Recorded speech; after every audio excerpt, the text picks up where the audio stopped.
Bismillahirrahmanirrahim.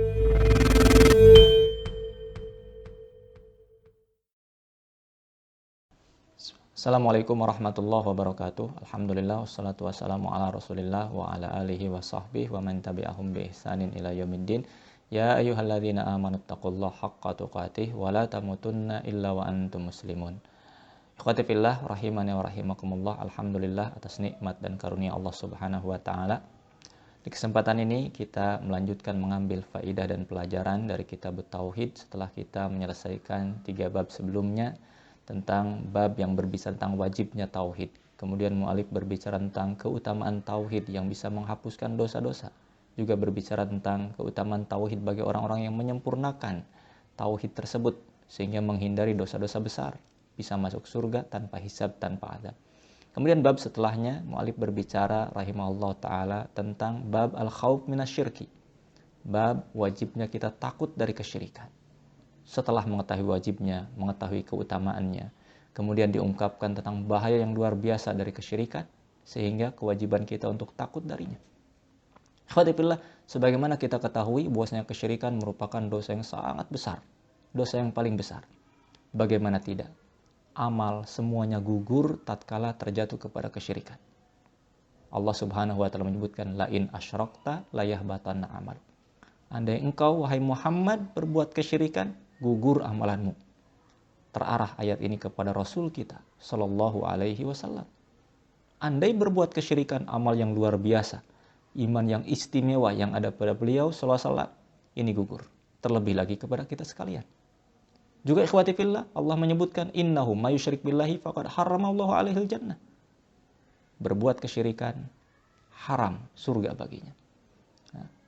Musyrik kepada Allah, memalingkan ibadah kepada selain Allah, maka haram surga, wa ma'wahun nar, dan tempatnya di neraka selama-lamanya. Ini tentu perkara yang sangat luar biasa, sehingga kewajiban kita menghadirkan rasa takut.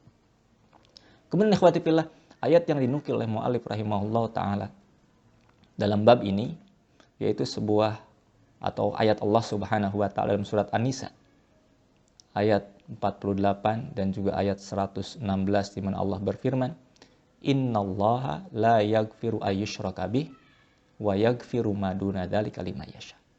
Sungguhnya Allah Subhanahu wa taala tidak akan mengampuni dosa syirik kepadanya, dan Allah mengampuni dosa selain dari kesyirikan bagi yang dikehendaki Allah Subhanahu wa taala.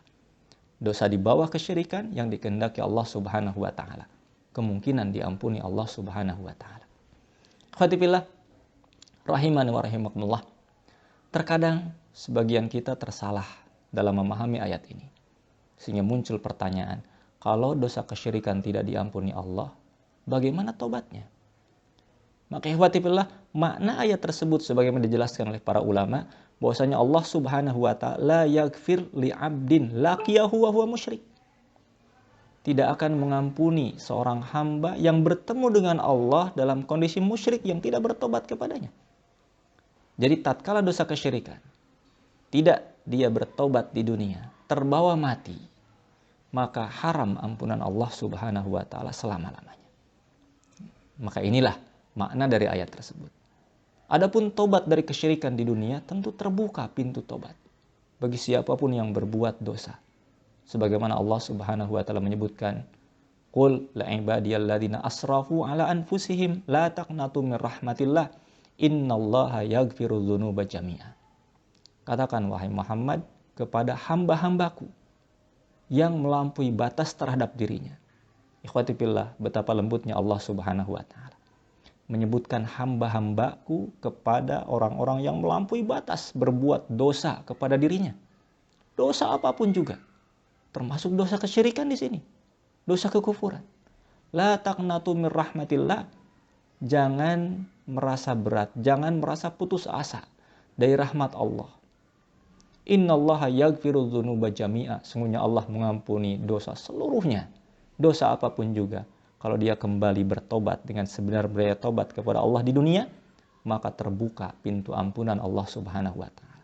Adapun kalau terbawa mati, maka dosa kesyirikan atau yang sekelas dengannya kekufuran, maka tidak akan diampuni Allah selama-lamanya. Adapun dosa selainnya, maka kemungkinan diampuni Allah besar. Lima yasha, bagi yang Allah kehendaki.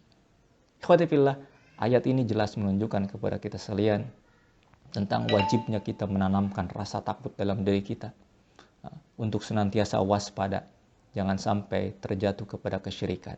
Waspada untuk mengetahui dan membedakan mana perkara syirik, mana perkara tauhid. Barakallahu fiikum.